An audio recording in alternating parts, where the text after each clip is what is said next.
महाराज जी, जैसे सारे प्रारब्ध लगता है पत्नी आने के बाद ही शुरू होते हैं। अगर ऐसा होता तो अब बाबा जी लोग बच जाते प्रारब्ध से। अगर प्रारब्ध पत्नी आने से होता तो हम लोगों की तो पत्नी आई नहीं, हम लोग बच। आप किसी से भी पूछे तो लगेगा इसके पहले का जीवन बिल्कुल ठीक था, उसके बाद जैसे ही हुआ सारे प्रारब्ध शुरू हो गए। बाबा जी से पूछो तो लगता है गृहस्थी का जीवन बहुत सही है।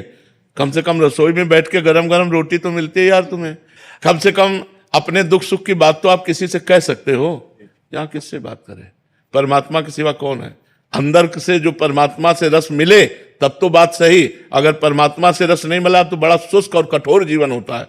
माता पिता भाई बंधु परिवार रिश्ते नाते सबको काट करके और भगवान के मार्ग में चल रहे हैं और भगवदानंद मिला नहीं, काम क्रोध जला रहे हैं, ना काम भोग सकते हो और ना कोई मोह, ना कोई अपना, ना कोई। बड़ा कठिन मार्ग है। निकल गए तो निकल गए, फिसल गए तो फिसल गए।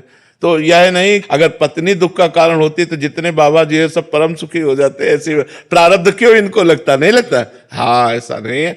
और कभी कभी आप जैसे अनुभव कर रहे हैं तो उसके प्रतिकूल भी अनुभव है कि किसी किसी के जीवन में पत्नी का आना उसके जीवन का मंगल विधान बन जाता है, उसके जीवन को संवार देती है। नहीं संवार देती।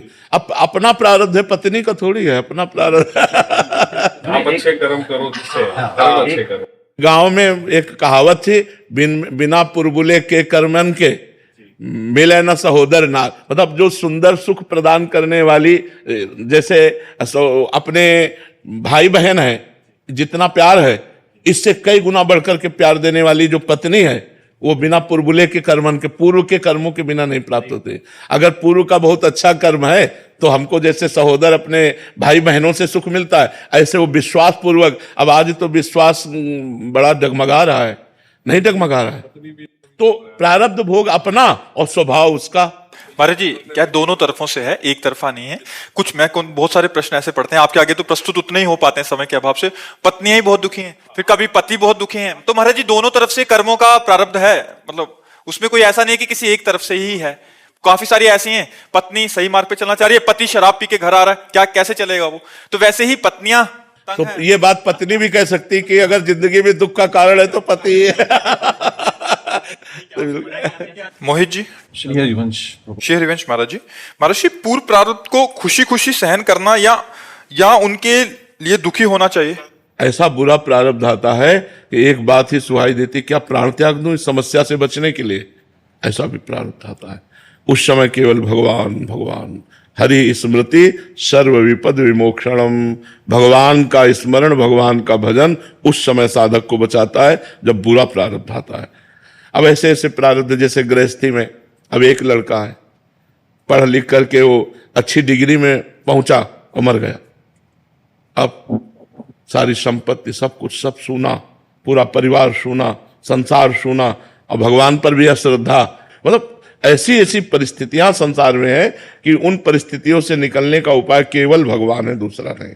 अगर भजन नहीं है तो परिस्थितियां मिटिया मेट कर देंगी। ऐसी भी परिस्थिति आती है। तो इसलिए हमें लगता है सुख और दुख, सुख सह जाए अभिमान ना आवे और दुख सह जाए हम उसमें नष्ट ना हो, ये भजन से बल मिलता है। और ये सबके जीवन में सुख और दुख दोनों आते हैं, इसलिए सबको भजन करना चाहिए। नाम जप भगवान का अवश्य करना चाहिए, भगवान की पूजा आराधना अवश्य करनी चाहिए, जिससे हमारा जीवन मंगलमय कट जाए।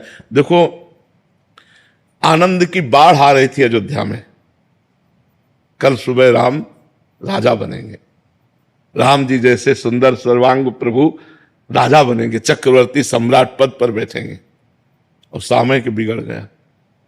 14 वर्ष का वनवास, तापस वेश विशेष उदासी, 14 वर्ष राम वनवासी। लेकिन भगवान की मुस्कुराहट में तो कोई फर्क नहीं पड़ा, पर अयोध्या उजड़ गई।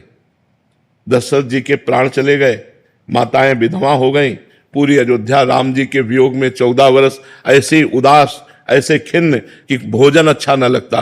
राम जी सबके प्राण थे, समस्त अयोध्यावासियों के। तो भगवान ने लीला करके दिखाई है कि जब भगवान के उपस्थिति में ऐसी ऐसी विपत्तियां आ गई तो हम लोग तो भगवान के रचे हुए मनुष्य हैं, हमारे जीवन में बराबर सुख कैसे रह सकता है? तो इसलिए भगवदानंद में हम दुख सह सकते हैं, तो भगवान का जब नाम जप करेंगे, अच्छे आचरण करेंगे तो हमारी बात बनेगी। नहीं तो ये संसार बहुत दुखमय है। पता नहीं आपको दिखाई देता है कि नहीं, सबसे बड़ा दुख है कि हम कब मर जाएं, भरोसा नहीं। और मर गए तो लड़का बच्चा परिवार मकान दुकान बैंक बैलेंस सब यहीं पड़ा है। सबसे बड़ा डर वही है। हाँ, वही मतलब कि कब मर जाए कोई भरोसा नहीं।